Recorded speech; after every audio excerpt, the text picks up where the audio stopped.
Mi vida es una hoja en blanco, un piano desafinado, 10 dedos largos y flacos y un manojo de palabras. Solo se trata de vivir, esa es la historia. Con la sonrisa en el ojal, con la idiotez y la locura de todos los días, a lo mejor resulta bien.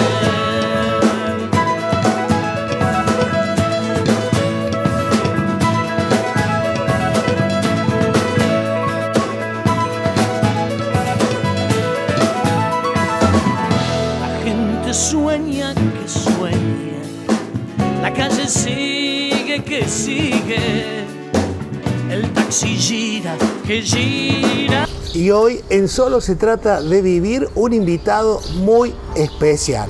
Se trata del director de Cultura y Deportes de la Municipalidad de Villa del Rosario. Le vamos a dar la bienvenida al profesor Diego Cugat. Muchas gracias por recibirnos, Diego. Hola Luis, muy buenos días. Bueno, gracias por esta nota, entrevista y en un lugar tan bonito como... Un lugar tan especial, ¿no? Tan especial como, bueno, nuestro lugar de trabajo actualmente, pero bueno, mucha historia y cultura ha pasado por este emblemático lugar. Diego, podemos contarle, vamos a empezar desde el pasado hasta llegar a la actualidad. ¿Qué día naciste y qué mes? Pues yo nací el 7 de diciembre de 1984, tengo 38 años, este próximo diciembre voy a cumplir mis 39. Nací en la ciudad de Córdoba, porque mis papás estaban estudiando en Córdoba, así que nací en el Sanatorio Allende. Mis primeros 2 años de vida vivimos en la casa del ferrocarril, en el ferrocarril de Córdoba, el ferrocarril Mitre. Mi abuelo era su presidente y bueno, en ese momento, como mis padres eran estudiantes, vivían en la casa del ferrocarril. Así que esos primeros 2 años, 3 años casi, nací entre trenes, porque tengo, a pesar de que era muy chico, tengo visualizaciones de ver los trenes moviéndose, porque bueno, vivíamos en la terraza, en realidad había una casita muy precaria ahí arriba y ahí arrancaron mis primeros años de vida. ¿Te parece que le contemos a la gente el nombre de tus padres? Sí, mi papá Rodolfo Cugat y mi mamá Silvana Manzotti. Mi papá, hijo de Moisés Cugat y Dominga Costamagna. Mi abuelo Moisés Cugat era, como te dije, ferroviario, en ese último tiempo fue el presidente del ferrocarril Mitre. Y del lado de mi mamá, mi abuelo Enrique Manzotti y mi abuela Dolis Rech. Diego, ¿por qué se trasladan tus padres a Villa del Rosario? En realidad mis padres son de Villa del Rosario y por una cuestión de, bueno, ya eran pareja, estaban terminando sus carreras universitarias y estaban viviendo en Córdoba en esas circunstancias como cualquier estudiante, pero sus casas maternas y paternas estaban aquí, así que una vez que nosotros nacimos, mis papás terminaron sus carreras y volvimos a, digamos, paralelamente acá en Villa del Rosario se estaban haciendo la casa que tenemos en el río, en la costanera, que es la casa donde actualmente vivimos, y bueno, una vez que la casa pudo tener puerta y ventana sin revoque, nos mudamos, tanto así que yo mi jardín de infantes ya lo hice acá en Villa del Rosario. ¿Colegio? Colegio San José, Colegio San José La Salle. Me egresé del primario en 1996. ¿La seño del jardín la recordás? Sí, la seño Gladys en el jardín. Yo lamentablemente no pude hacer sala de 4 porque fue el año que fallece mi papá y las cosas estuvieron muy complicadas y no... Bueno, en esa época no era obligatorio, lo empecé un tiempito, pasó lo que pasó y bueno, automáticamente no hice sala de 4, arranqué directamente en sala de 5 con la seño Gladys y mi seño de primer grado, Liliana Yomá. Uy, para recordarle realmente ambas. Gladys Bonali ve los programas todas las semanas y me manda mensajes, así que sin duda se va a poner muy contenta cuando escuche que le hemos mencionado. Compañeros del jardín, aquellos compañeros que en la actualidad todavía seguís teniendo contactos, o de la primaria. Sí, tengo contacto. Por ejemplo, un amigo entrañable es Gastón Miretti. Gastón Miretti ya no vive más en Villa, tiene su familia en Arroyito, pero Pablo Bertoni, el hijo de Don Dante, Aníbal Leo, Valeria Bocos, Estefanía Rollero, bueno, éramos un montón, tengo una nebulosa ahora para acordarme de todos, pero mis amigos principales, digamos, que hoy en día tengo relación y me sigo juntando, Javier Vega, que en ese momento cantaba en Los Cuatecitos, había un grupo de canciones mexicanas y Javier era el cantante de Los Cuatecitos, bueno, éramos varios.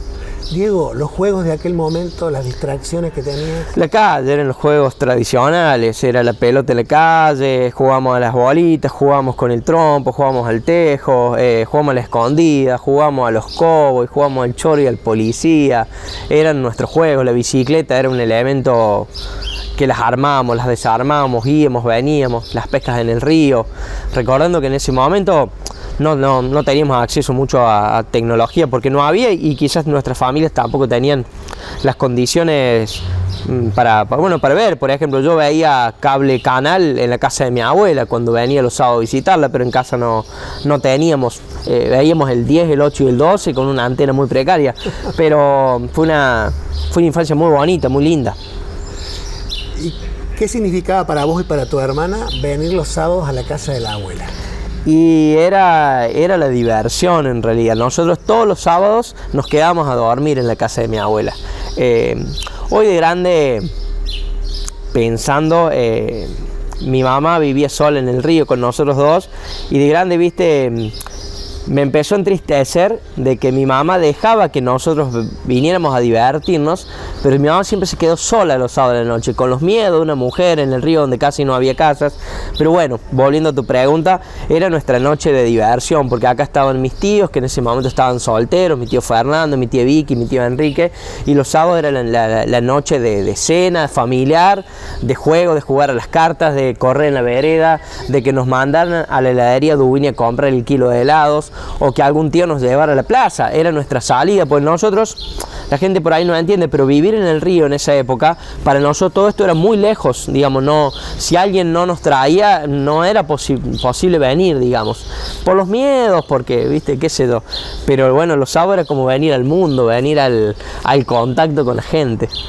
Sin duda la abuela Dolly jugó un papel muy importante. Sumamente importante, un pilar hasta hoy de la familia, porque ella también enviudó de muy joven, pero fue un sostén muy importante en toda nuestra crianza, lo ayudó mucho a mi mamá.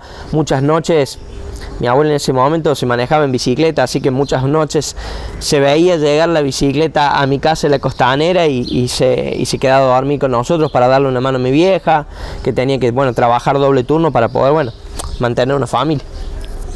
Llega la secundaria, ¿dónde?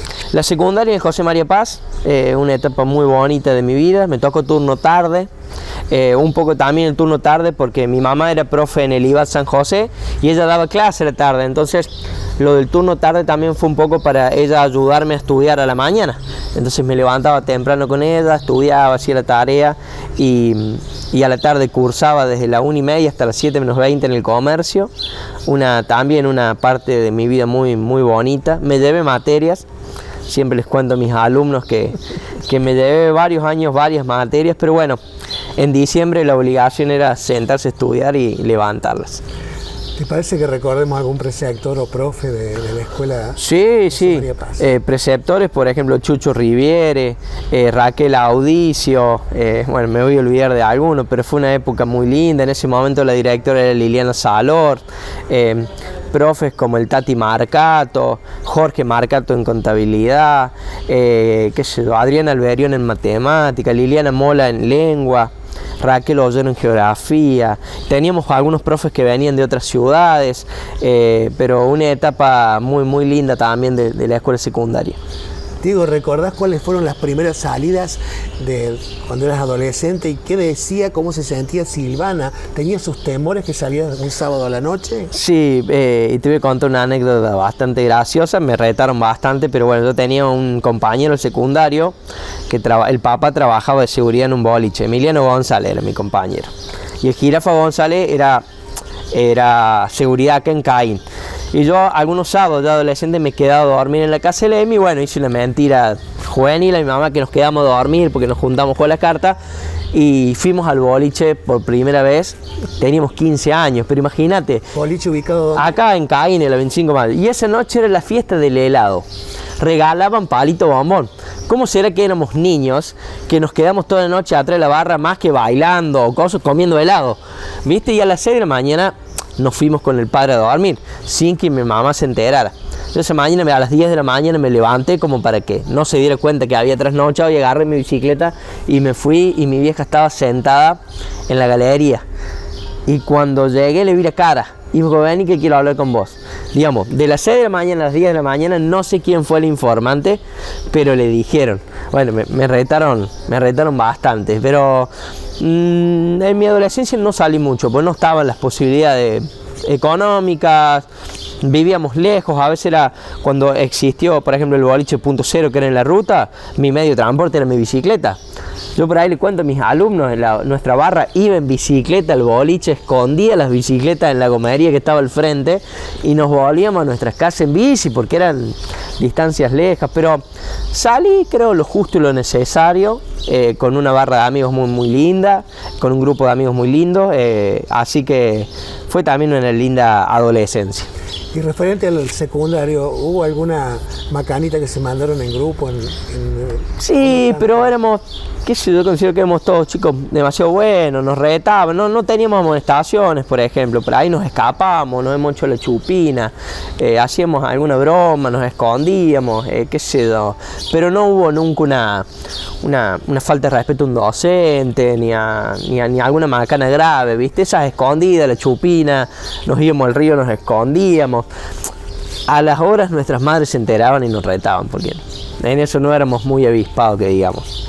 Diego, en tu niñez o adolescencia, ¿había programas de la tele que te atrapaban, ficción, algo que te gustaba verlo seguido con continuidad? Sí, se veía, bueno, quieras o no, en esa época, cuando venimos a la casa de mi abuela, había un canal que se llamaba Cablín, que era un canal de niños, y también la parte informativa de la ciudad la veíamos a través de Canal 6, porque era nuestro canal de la familia, digamos. Ahí nos enteramos de todo, veíamos tus telenovelas, entonces eran horarios que la familia se sentaba a ver, pero el canal Cablín era como ver Disney hoy, digamos, qué sé yo, veíamos Pan y Manteca, veíamos Telemanías, bueno, anteriormente, los chicos ahora no se dan cuenta, pero en Canal 12, Canal 8, a las 10 de la noche había cine, digamos, se pasaba una película y era todo el espectáculo. Claro, el mundo del espectáculo, y era toda una hazaña saber qué película iban a pasar, porque digamos,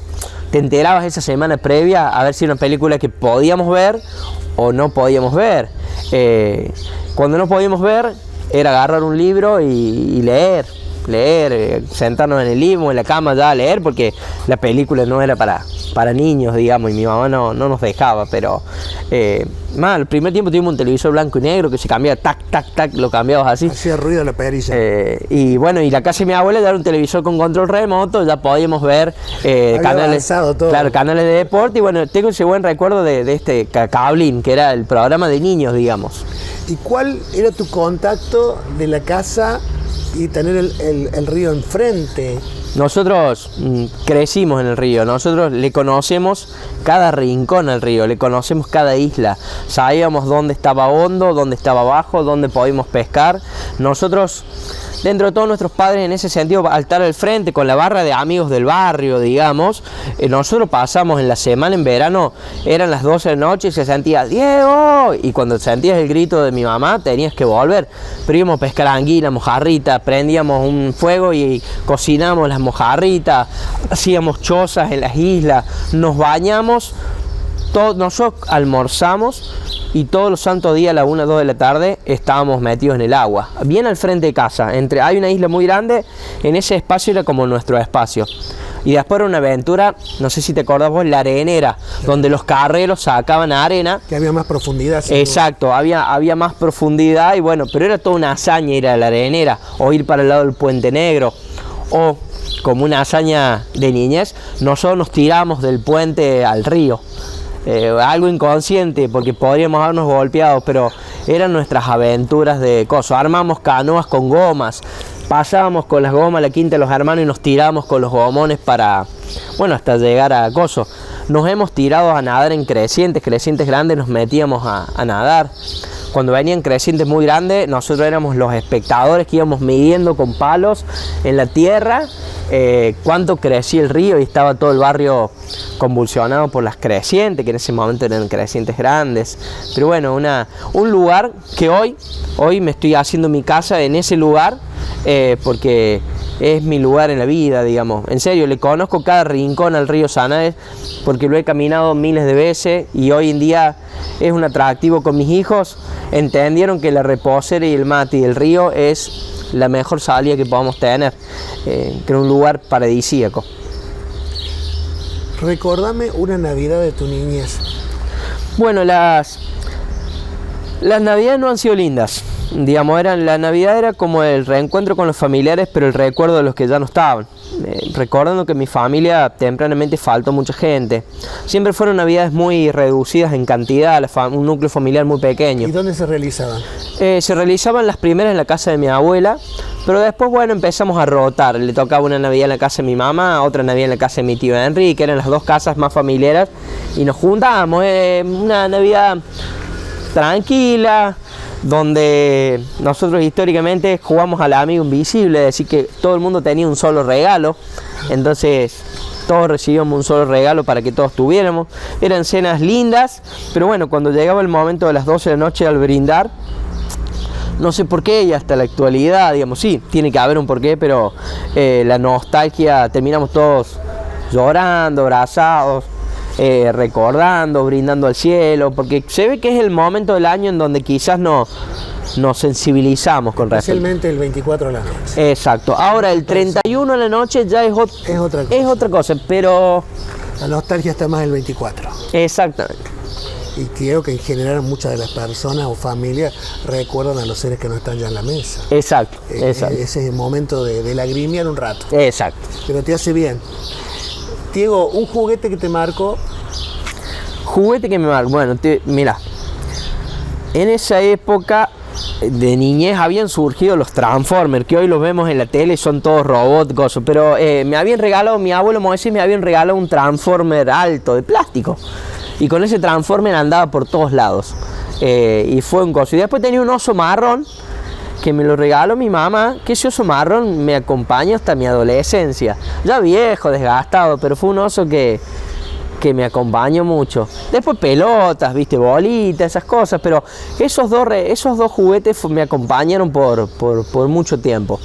Diego, ¿tu madre o tus abuelos paternos te llevaban alguna vez a la casa de tu padre? O sea, la casa paterna. Sí, nosotros. Hipólito y... Sí, y Corrientes, ¿no? Sí, nosotros. ¿Qué tenía de especial esa casa cuando vos entrabas? Y era una casa porque a mi abuelo le gustaba mucho la carpintería y las herramientas. Él tenía una pieza en el patio donde estaba lleno de herramientas. Entonces, cuando íbamos ahí, nos convertíamos en pequeños inventores. Y pasábamos tardes también, me he quedado a dormir también, no tanto como en la casa de mi abuela Dolly, pero nos invitaban a almorzar, a merendar.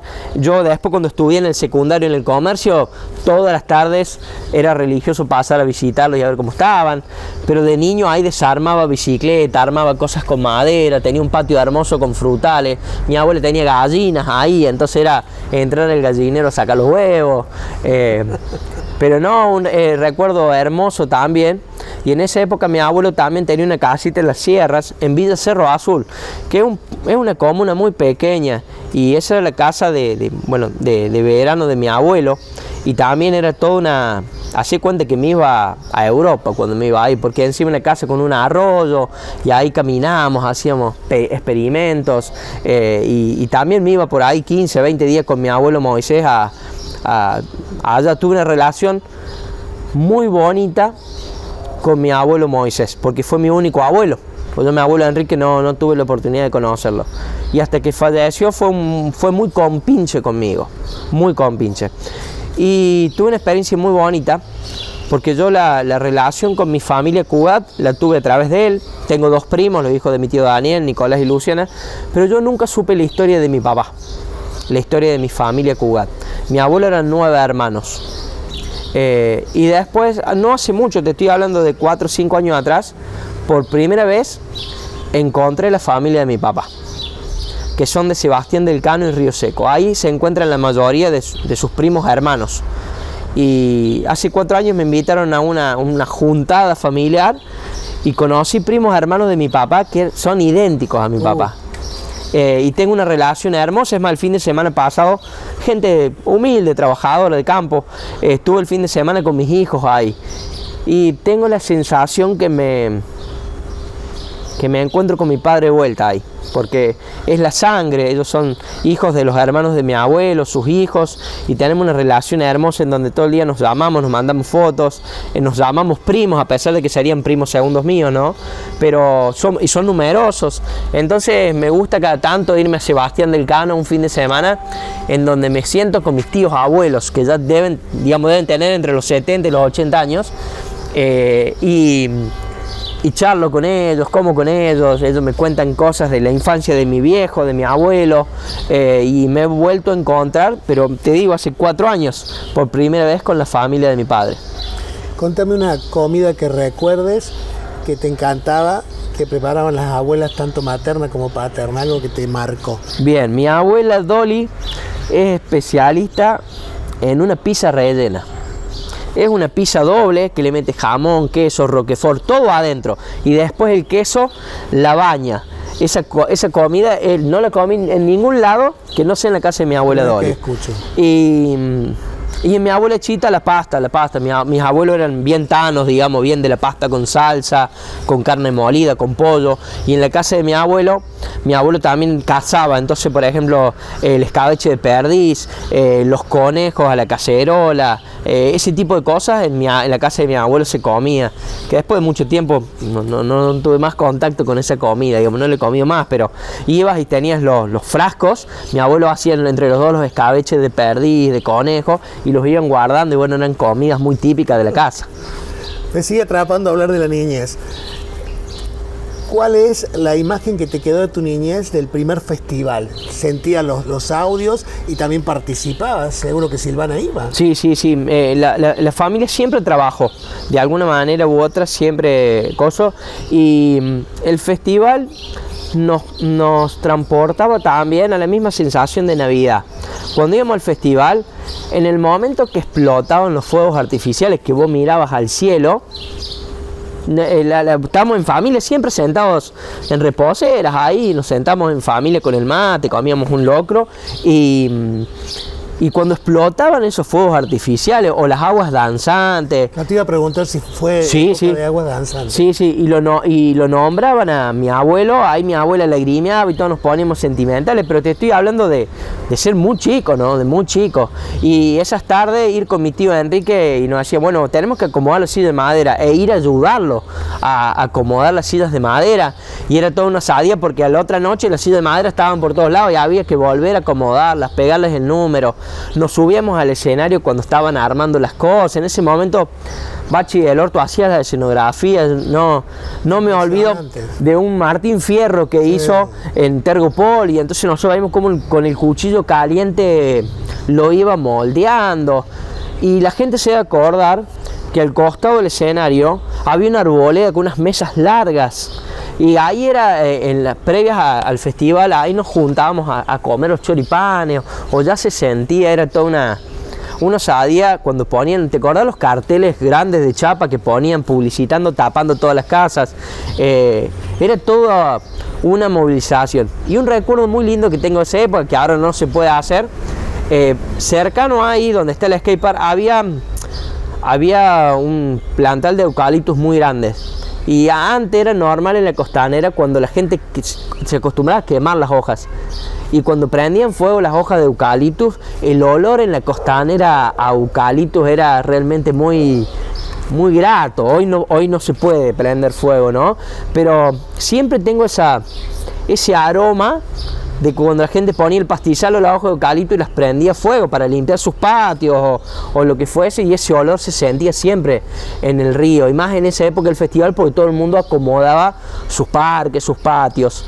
Diego, ¿y qué cantantes o conjuntos recordás haber visto en el escenario? Y los vi a casi todos, pero bueno, de niño fue... De niño fue impactante la primera vez que vino Soledad, que yo te estoy hablando que he tenido 10 años, 11 años, porque esa vez fue multitudinaria la convocatoria. Esa noche había estado en Los Nocheros Soledad, y Soledad estaba con el tema El Poncho, pero me llamó la atención que nosotros estábamos en la calle lejos y se veía, era un mar de gente. De gente que se subía a las sillas además. Claro, pero por ejemplo de niño me acuerdo de ir al patio a saludar de distintos artistas, de ver artistas hoy grandes, los Chalchaleros, Horacio Guaraní, verlos ya de grandes artistas. Mi tío Enrique nos llevaba al escenario en esa época a saludar a los locutores de la época.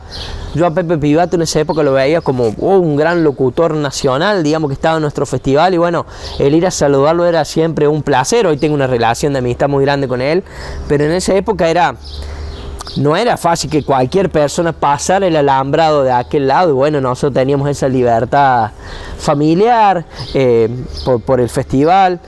Toda la vida compramos las entradas. Mi abuela se enojaba y las devolvía cuando llegaban sobres de las distintas comisiones a la casa. Bueno, la familia Manzotti, por Enrique Manzotti, le queremos regalar las entradas de las 3 noches, y nos mandaban en sobre las entradas, y mi abuela nos hacía devolver las entradas para que nosotros colaboráramos comprando entradas más. La casa de mi tío Enrique daba al festival, yo podía entrar directo, y teníamos una puerta que entrábamos directo al festival, pero íbamos a comprar la entrada, la entregamos y sí, después nos movíamos a la casa de mi tío Enrique, porque nosotros éramos niños, nos dormíamos o estábamos cansados, o íbamos a comer y volvíamos a entrar, pero siempre con la entrada en la mano. ¿Quién fue en tu vida el tío Enrique Manzotti? Y mis 3 tíos fueron, yo creo de la misma manera, fueron los que cubrieron la falta de mi papá. Ellos me enseñaron todo lo que hoy soy, lo que sé. Hoy yo creo que soy profe de educación física gracias a mi tía Vicky y a mi tío Pilón. Me gusta pescar gracias a mi tío Pilón y mi tío Enrique. Soy hincha de Talleres gracias a los 3. Se ocuparon de todas esas actividades que cualquier niño hace con un padre. De llevarme al club, de irme a ver a los partidos cuando he jugado algún deporte, de acompañarme en las cuestiones escolares, en los actos. Iba a los scouts en ese momento, y yo me acuerdo que me entregaron mi primer pañoleta en la casa de mi tío Enrique, porque justo habíamos hecho una caminata y en la casa de él me entregaron mi primer pañoleta, por ejemplo, en el patio de la casa. Fue algo muy lindo. Entonces ellos, y bueno, mi tío Enrique era el hombre mayor, digamos, entonces era el que tenía la palabra justa, el que por ahí me retaba, digamos, y el otro, que era el más joven, mi tío Pilón, era como el más compinche en las macanas, digamos. Vos sabés que en los últimos tiempos, cuando me encontraba en la calle, en algún lugar con Enrique, siempre me marcaba que su sueño era para que yo lo emitiera en algún programa de la tele, que él tenía unos rollos con el festival. Sí. ¿Los pudiste rescatar? Sí, los tengo, se rescataron, sí, se tiene todo ese material. Nosotros mucho material del festival lo hemos donado acá al museo mismo, que está sobreguardado, pero bueno, también hay una parte íntima del festival, que es la que tiene la familia, claro. Entonces eso son recuerdos muy nuestros, pero tenemos unos rollos, porque esos rollos se grabaron en cinta, son unos rollos de cinta, y él estaba preocupado por ver quién podía pasar del rollo al cassette o al CD en ese momento, sí, un DVD, ¿viste? Sí. Pero logró conseguirlo y se hizo, y están los DVD con las filmaciones. Estoy hablando de encima la cámara en esa época era color, es decir, que están las primeras imágenes a color, una cámara que le habían traído de regalo a mi abuelo Enrique de Estados Unidos, de por allá, por eso una máquina ya sofisticada, digamos, en grabación. Háblame un poco de lo que fue tus estudios para llegar a ser profe de gimnasia. Bueno, fue una linda experiencia, totalmente distinta a vivir en la ciudad. Me tocó viajar a Córdoba, primer tiempo viajé.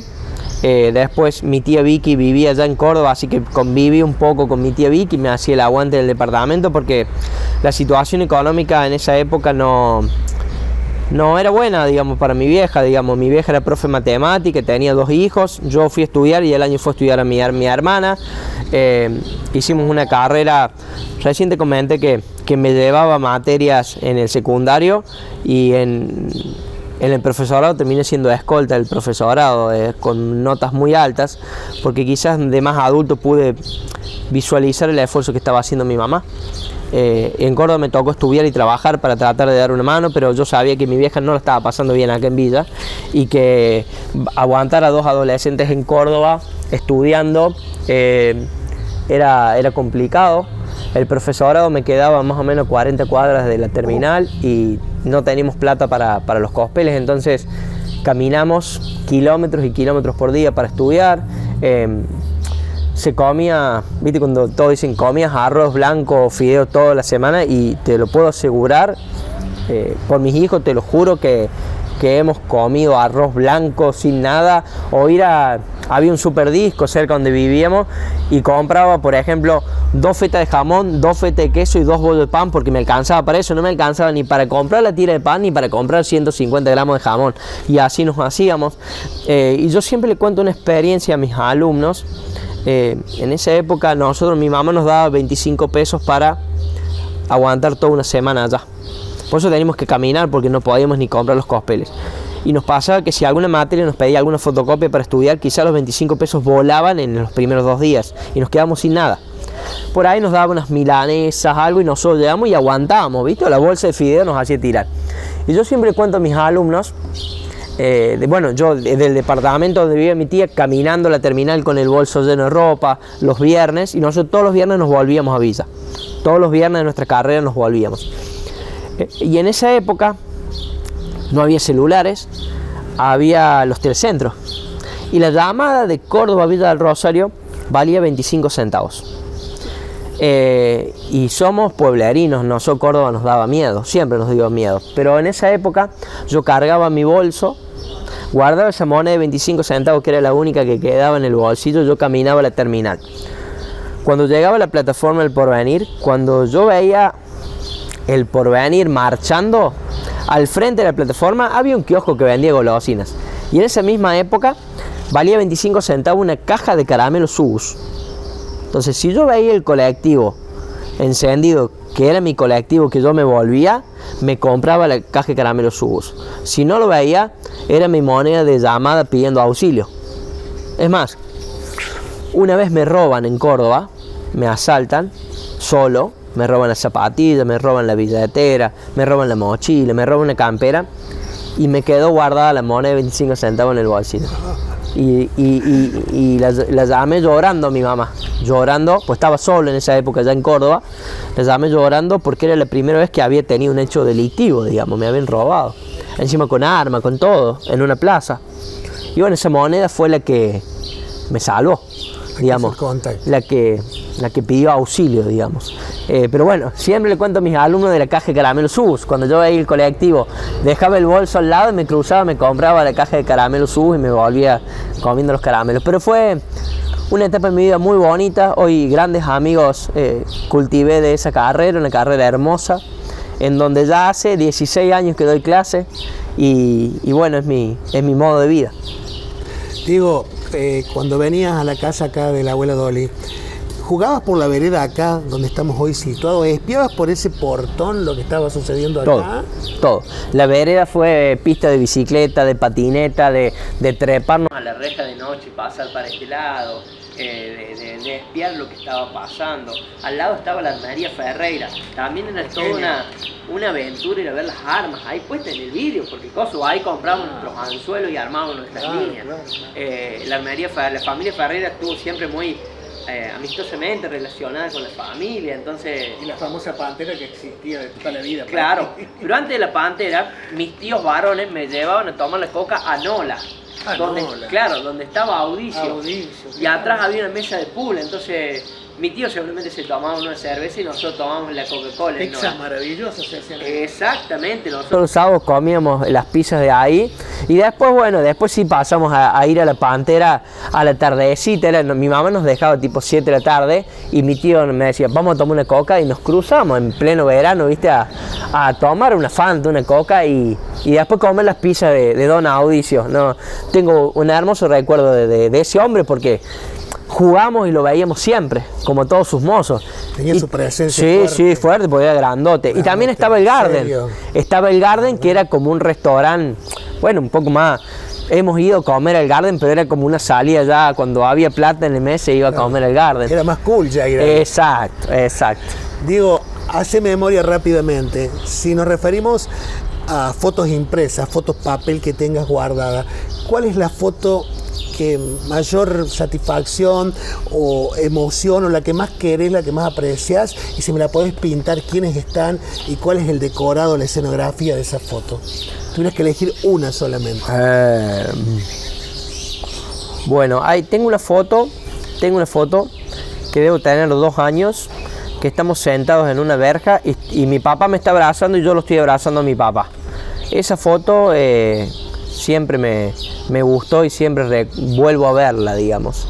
Pero después tengo otra foto que es en el colegio, en donde mi mamá, no sé, en el colegio San José me entrega un diploma o algo. También porque eso es figurativo de que mi mamá nunca nos abandonó, es decir, nunca dejó de acompañarnos, siempre. La madre gallina. Sí, reuniones, actos, teníamos que disfrazarnos, mi vieja siempre estuvo hasta el día de hoy, es una madre muy presente, una madre que acompaña todos nuestros proyectos, nos corrige nuestros errores, hemos tenido errores en nuestra vida y siempre los hemos charlado, una madre que siempre tuvo la palabra justa, siempre nos aconsejó muy bien, protectora, muy protectora, pero también una madre que nos abrió la calle para experimentar qué es la vida. Es decir, cuando hablo de protectora, no es esas madres que protegen y dejan que no hagamos nada. Es una madre que sí, anda a la calle, pero tenés este cuidado y me avisas. Yo llegaba, cuando salía el boliche, yo llegaba y ella no estaba durmiendo y yo le tenía que, era obligatorio decir, ma, llegué. Cuando yo decía ma, llegué, yo sé que ella se dormía, pero era obligatorio. Si alguna noche yo no decía ma, llegué, a las 8 de la mañana me estaba levantando y cantando pedo porque no le avisé. Pero tengo esas 2 fotos de mis 2 padres. ¿Existe el verdadero amigo que lo podamos nombrar, el amigo que está en las buenas y en las malas? Sí, yo creo que la amistad es algo muy lindo y muy grande, y yo creo que en distintas etapas de la vida ha habido amigos que cumplieron funciones y algunos aparecen y desaparecen.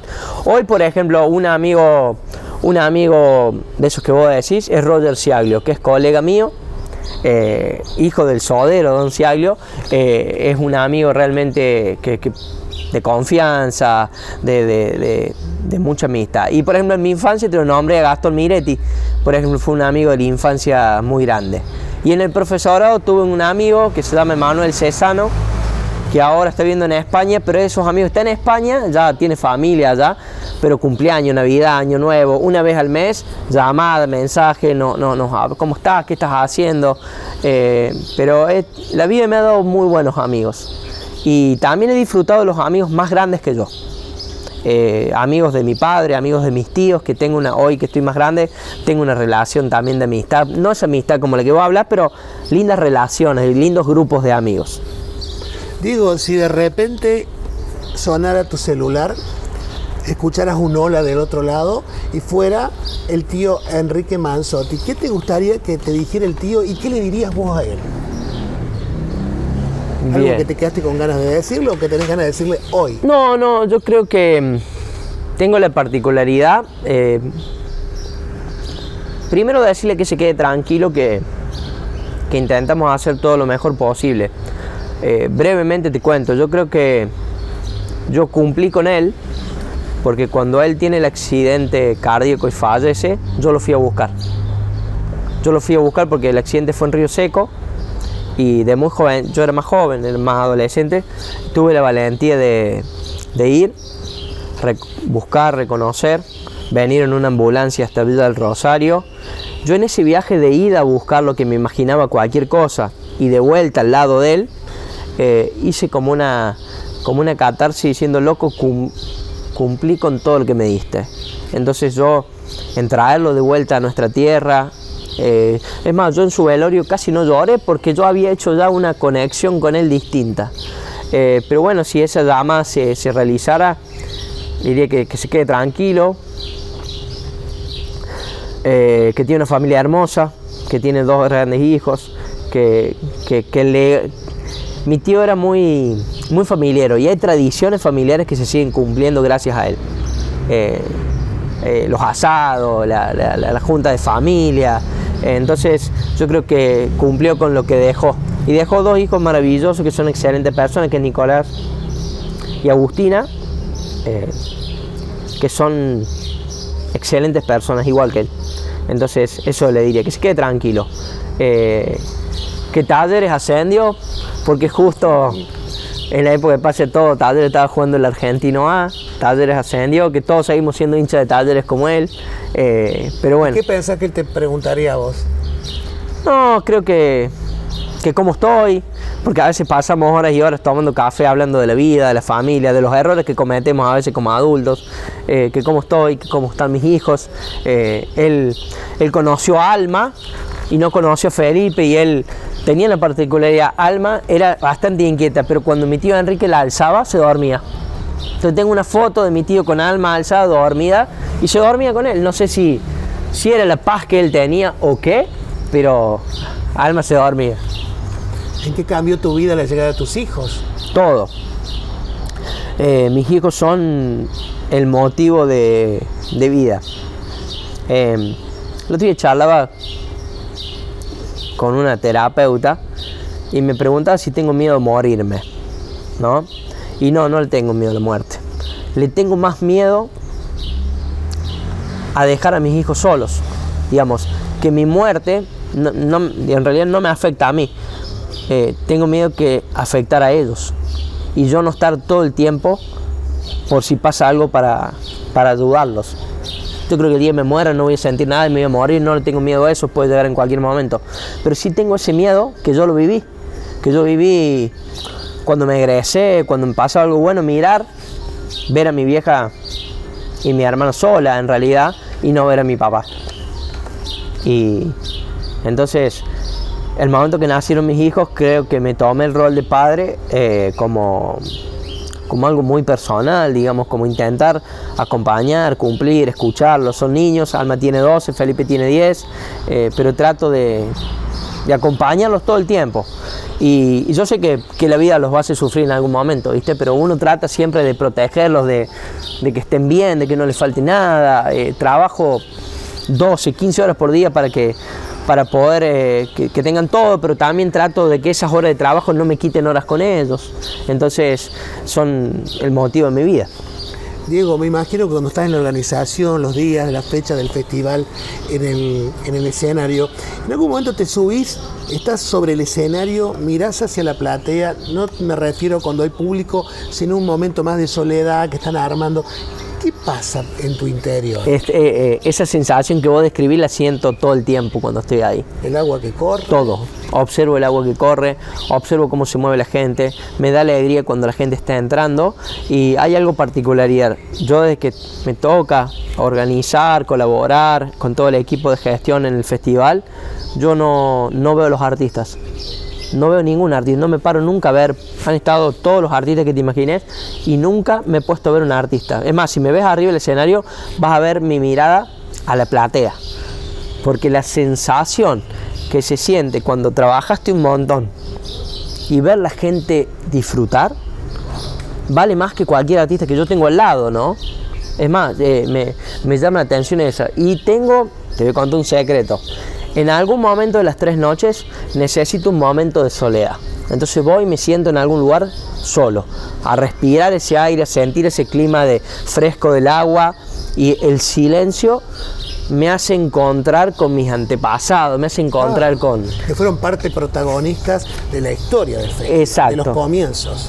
Y creo, humildemente, con errores y con aciertos, que mantengo viva la historia de mi abuelo, porque fueron visionarios, sí. Fueron visionarios en esa época, y por ahí me duele mucho cuando en las redes se critica o viste se habla mal o no les gusta. Sucede en todos Entonces, lados. Sucede en todos lados, pero viste me afecta mucho eso, ¿viste? Lo he aprendido a manejar, pero uno quiere estar, por ahí me dicen, che, sos funcionario, ¿por qué no estás sentado en la platea viendo el espectáculo? Diego Carvalho me dice siempre, no te gusta estar en el barro, renegar. No te veo quieto. Y es el lugar donde más. Estoy cómodo, transpirado con el handle, discutiendo con uno que no sé qué pasó, pero yo me siento bien ahí. Capaz que no figuro que no es mi modo, pero también me gustaría en algún momento sentarme con nuestro equipo a disfrutar del espectáculo, pero la adrenalina y la sensación que se siente cuando uno está ahí, desde la mañana te digo, pues nosotros pasamos 3 días casi sin dormir ahí adentro. Me gusta el barro, me gusta renegar, me gusta ver quién entra, quién no entra. Me fijo si de la San Martín viene mucha gente, si faltan sillas, si el locro está bien, si el artista que está por subir está cómodo, cómo vamos con los horarios. Voy a la entrada, pregunto cómo vamos vendiendo, si recuperamos plata, si no recuperamos. Le pregunto al intendente si está cómodo, si sus invitados están cómodos. Trato de estar en todos los detalles para un evento que es muy grande y que viene saliendo muy bien. Pero me gusta esa zona, mi zona de confort es ahí atrás, con la gente. Como hacemos siempre, esta cámara que te ha tomado a lo largo de la entrevista, vamos a transportarnos y a imaginarnos que en este momento, por solamente un segundo, está el papi ahí viéndote. ¿Qué le dirías hoy a él?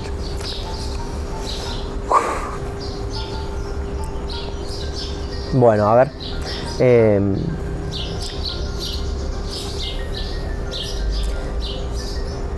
Que trate de hacer las cosas de la mejor manera, que le doy gracias por darme la vida, por hoy ser quien soy. Yo creo que la pérdida siempre deja algo bueno también y fortalece a uno mismo. Sufrí mucho la pérdida, pero me hizo una persona fuerte, me hizo una persona que le gusta sobrevivir, que en lo que emprendo no siento que no tengo un techo, que cada vez quiero más y quiero aprender más y quiero disfrutar más, que hoy estoy muy bien, que tengo 2 hijos increíbles, que tengo una pareja por primera vez que me acompaña, y en esto la nombro a Jime Mariani, gran pilar y gran sustento en todo lo que puedo ser hoy, y que ha ayudado a cuidar mi salud también, que cuidé muy bien de mi mamá, a pesar de que faltó de muy joven, intenté cubrir su puesto en mi infancia y mi adolescencia como el hombre protector de la casa, y que seguramente pronto nos vamos a encontrar, y ahí eternamente creo que nos vamos a disfrutar. Mi vida es una hoja en blanco, un piano desafinado, mis dedos largos y flacos y un manojo de palabras. Solo se trata de vivir, esa es la historia. Una sonrisa en el ojal, con la idiotez y la locura de todos los días, a lo mejor resulta bien.